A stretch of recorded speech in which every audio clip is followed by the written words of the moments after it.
রিপন মিয়া তিনি কথা বললে প্রতিটি লাইন হয়ে যায় কবিতা। ছন্দে ছন্দে কথা বলার এই গুণ তাকে খ্যাতি তো দিয়েছেই, তার সাধারণ জীবনযাপন মানুষকে করেছে আকৃষ্ট। সস্তা কন্টেন্টের ভিড়ে রিপনের ভিডিওগুলো মানুষকে আনন্দ দেয়, যেখানে থাকে না জোর করে হাসানোর প্রচেষ্টা, থাকে না অতিরঞ্জিত বা মশলাদার কথার ছড়াছড়ি। ঠিক এ কারণে তার ভুলভাল ইংরেজিও মানুষ গ্রহণ করে। হাই ফ্রেন্ড, তোমরা সবাই ভালো আছো?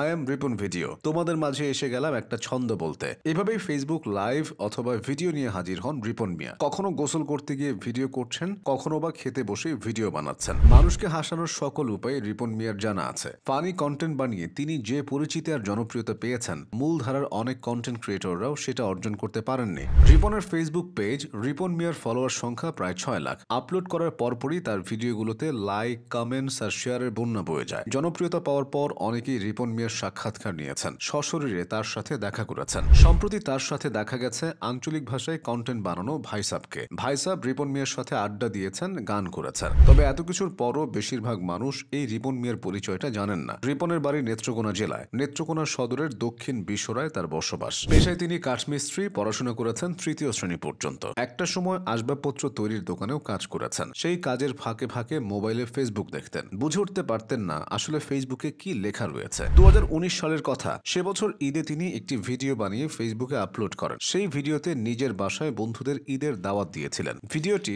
হাসি ঠাট্টায় সোশ্যাল মিডিয়াতে ছড়িয়ে পড়ে। অনেকেই সেটি শেয়ার করে বন্ধুদের সাথে খুনসুটি করে। এরপরই রিপন মিয়া পরিচিত হয়ে ওঠেন। তার গ্রামের কয়েকজন মিলে তাকে একটি পেজও খুলে দেয়। প্রথম সে পেজটা তারাই চালাতেন, আর রিপন মাঝে মধ্যে নিজের ভিডিও আপলোড করতেন। কথায় কথায় আই এম রিপন ভিডিও বলায় রিপন মিয়ার নামটা হয়ে যায় রিপন ভিডিও। এভাবেই সোশ্যাল মিডিয়ার জনপ্রিয় মুখ হয়ে যান তিনি। তবে পরিচিতি পাওয়ার পরও তার জীবনযাপন বদলায়নি। একটা সময় দিন এনে দিন খেয়েছেন, পরিবার নিয়ে সীমাহীন কষ্ট করেছেন। করোনার আগ মুহূর্তেও সবকিছু ঠিকঠাক চলছিল। তবে করোনার সময় চরম দুর্দিনে পড়েন রিপন। করোনাকালীন দীর্ঘ সময়ে অন্যান্য কাজের মতো বন্ধ ছিল কাঠমিস্ত্রির কাজ। 6-7 মাস ধরে কাজ বন্ধ থাকায় রিপনের ঘরে খাবারের সংকট দেখা দেয়। সে সময় এক ভিডিও বার্তায় এমন দৃশ্য দেখিয়েছিলেন তিনি। ওই ভিডিওতে তিনি তার সংসারের ভঙ্গুর অর্থনৈতিক দশার কথা বলেছিলেন। ভিডিও করার সময় তিনি ক্যামেরা নিয়ে রান্নাঘরে হাজির হন। সেখানে ভাতের হাঁড়িতে কিছু চাল দেখিয়ে বলেন, দেখেন বন্ধুরা, কয়েকটা চাল আছে, এটাও একজনের কাছ থেকে ধার করে আনা। খুব কষ্টে আছি বন্ধুরা।